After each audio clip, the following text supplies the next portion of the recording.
A woman decides to love another man's kids in the absence of their mother. But what happens when their mother suddenly shows up? MOMIWA has dedicated her whole life to taking care of this family. But when their real mother comes into the picture, she's forced to take a back seat. Watch till the end to find out how it all went down. Neighbors are trying to force open NATO's door to save the child crying in the house. They wonder what kind of parent would leave their child locked up in the house, crying. NATO runs towards the house, shouting for them to stop. He has the key. NATO reaches the door and uses the key to open the door. He goes in and takes Abel in my arms before holding Vida, who keeps looking like she's lost. The ringing alarm wakes MOMIWA from her sleep. She's quick to shut the alarm off before rising to do her chores. She prepares breakfast for the kids and sets out Daddywa's clothes for the day. She's repeating the children's daily affirmations with them when NATO steps in fully dressed to join them. NATO greets his children, Vida and Abel, and they also return his greeting, calling him Daddywa.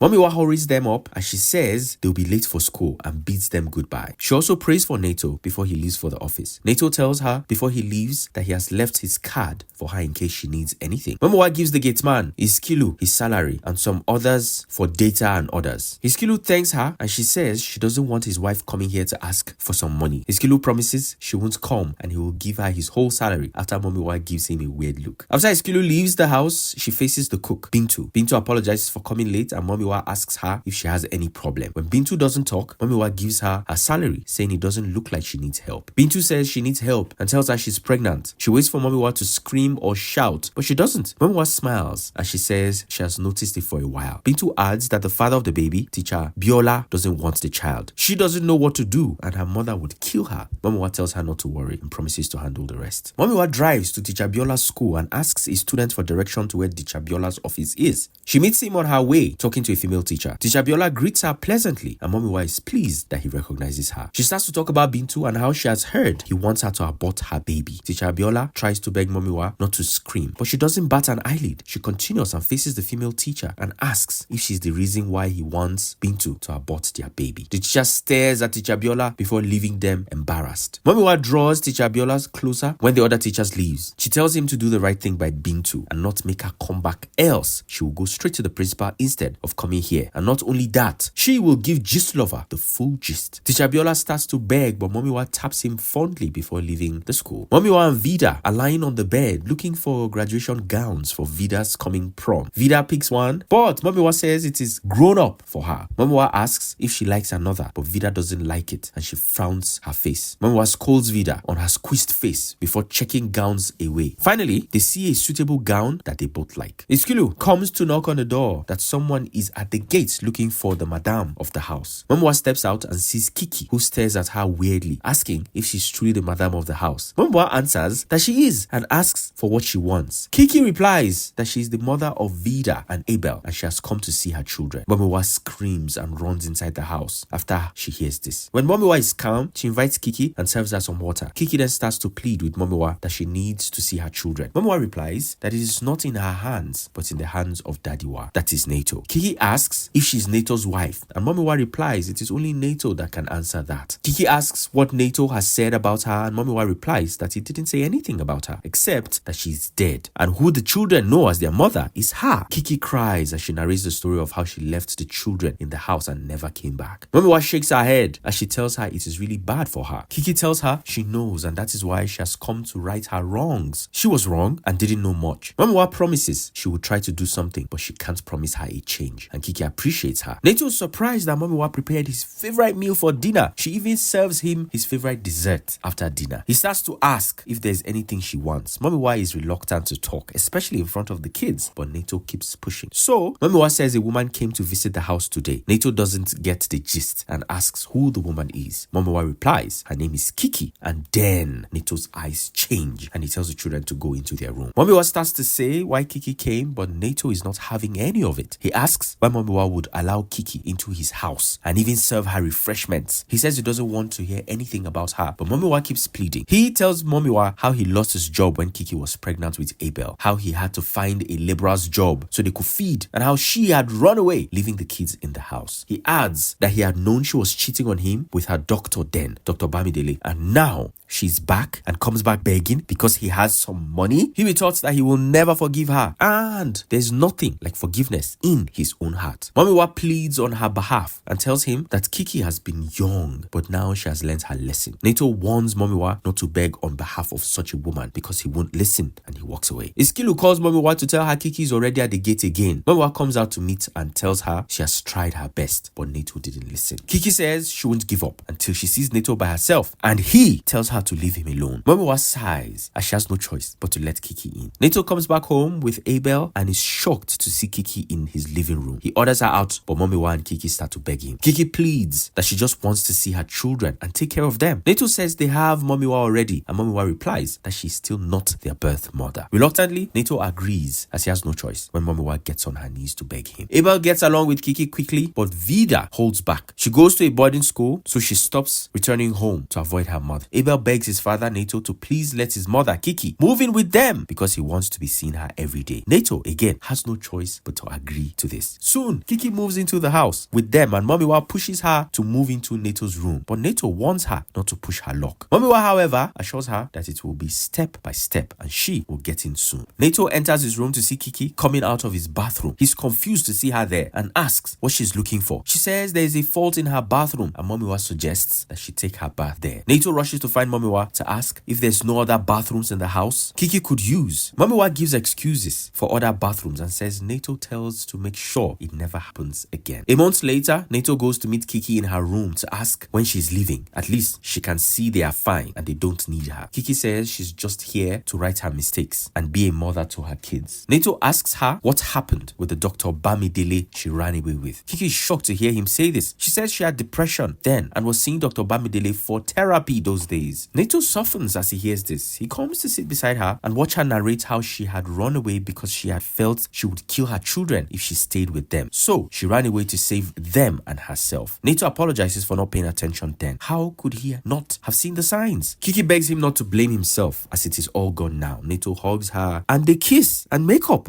Kiki moves into Nato's room to the excitement of MOMIWA and Bintu. Kiki had won them over with her niceness and assistance in the house. They help her pack her boxes into the room and MOMIWA comments on how she's fully back and now the madam of the house. It is unexpected the turn Kiki takes as soon as her place is secured in Nato's house. She starts with Iskilu. He wants to pass some information to MOMIWA, but Kiki refuses. She's now the madam of the house and everything must be reported to her. Iskilu insists he has to talk to MOMIWA and Kiki refuses to give him the chance. He goes away saying he would rather keep the information to himself. Then she follows up with MOMIWA. She tells MOMIWA to stop calling her by name and starts addressing her as ma'am. She also sent her on an errand to the market. Bintu, who is in the kitchen with them, chooses to go in place of MOMIWA. Kiki shuts her up and wants her never to join her discussion when she's not asked. MOMIWA smiles and tells Bintu not to bother as she will go alone. Kiki finally confronts MOMIWA about leaving her house. MOMIWA is shocked at her request and says she only came a few months ago. She can't just expect her to leave her family easily. Kiki replies that this is her own family and she needs to go and build her own family. Though she appreciates her efforts in taking care of her children and helping her back into their lives, she needs to leave them. MOMIWA begs Kiki to reconsider as Nato and the kids are the only family she has and she's not even competing with her. Kiki says she's competing. She doesn't know the exact role she plays in Nato's life and she needs to leave. MOMIWA wipes her tears and tells Kiki she's not leaving. She should do her worst. Kiki laughs at this and promises to show MOMIWA shege. Kiki definitely shows MOMIWA as she calls the police to come pick MOMIWA for stealing. MOMIWA begs and screams for Kiki, but she doesn't listen. Nato comes back home confused as to where MOMIWA could have gone. He keeps calling her number, but she doesn't pick. Later, he starts saying switched off. Kiki says MOMIWA told her she's leaving to take care of some family emergency and didn't say she will be back. Nato is more confused because MOMIWA had never mentioned family ever since she stayed with them, and now she suddenly has one. Nato calls the police to look into MOMIWA's disappearance for him. The police didn't do much as they say she had left willingly, and Kiki even says she had left a note, so there's no need to search for someone who isn't missing. Kiki gets irritated at the way everyone is incompetent in the house without MOMIWA. She shouts at the kids, especially Vida, who starts crying that her pad had finished and it is MOMIWA who used to get it for her. Nato wants her not to shout at his kids, but Kiki says he's been raising dollars as kids. Nato leaves the house to go to the pharmacy. He wants to get pads for Vida. He gets confused when he sees different brands of pads and decides to consult the pharmacist. He sees Dr. Bamidele at the counter and greets him pleasantly. Dr. Bamidele is shocked to see him, greeting him pleasantly. Nato frowns at Dr. Bamidele's statement and tells him his wife already told him what happened between them. Dr. Bamidele is rather shocked to hear that Kiki is back in Lagos. Nato rushes home to confront Kiki. He asks about what she said about her and Dr. Bamidele earlier, and she agrees it is true. Nato tells her he had just seen Dr. Dr. Bamidele at the pharmacy and he had told him that she ran away to Abuja and she didn't have any depression. It is only when she had seen him in the news and his wealth she had run away from Dr. Bamidele too. Kiki doesn't bother to deny it. She asks if she ever had Nato for money when she came, and Nato asks if she ever had refused when he gives her money. They get into an argument and Kiki slips that Nato should pray MOMIWA doesn't end up in prison. Nato tells her to start talking about what she had done to MOMIWA. Kiki tells Nato what she had done and Nato remembers how he takes his children to the site, is walking in since he had nobody to look after them until MOMIWA had seen them and decided that they stay in her shop anytime he's at work. Nato remembers thanking her and asking for her name, then realizing they are from the same tribe. From there, MOMIWA starts to take care of his children and live with them. He gets a better job and begs MOMIWA to come with him as his children and him are already attached to her. There, it has been like that since. Nato tells Kiki she's going to tell him all she knows about MOMIWA's whereabouts and leave his house. Kiki agrees to this, but unfortunately, Nato can't find MOMIWA. MOMIWA sends Vida the graduation gown they picked earlier and Nato rushes to the store to see if he can locate MOMIWA there. The receptionist at the store is reluctant to help him and Nato promises to give her money. The receptionist proves to be of no help when she stares at the note and says the woman didn't leave any of her details. It is Vida's graduation day and Nato is trying to beg the sulky Vida to cheer up. Vida keeps saying she wants MOMIWA as they had planned this day earlier. Nato begs not to think too much of it as MOMIWA had sent a dress, meaning she's thinking of her too. Vida hesitantly agrees to go with her father's preparation for her and Nato leaves the room so she can get dressed. Nato is sitting in the living room when a makeup artist and a photographer come in, led by MOMIWA. Nato screams for Vida to come as MOMIWA is already here. They happily take pictures together before they go to the party. MOMIWA thanks Nato for taking her in as part of his family. He had even made his children hers. Vida comes to their table to tell them that her friends think they are married and maybe they should even get married. MOMIWA laughs and tells Vida to go on and enjoy her party. But Nato stares at MOMIWA admiringly before asking her what she thinks about them getting married.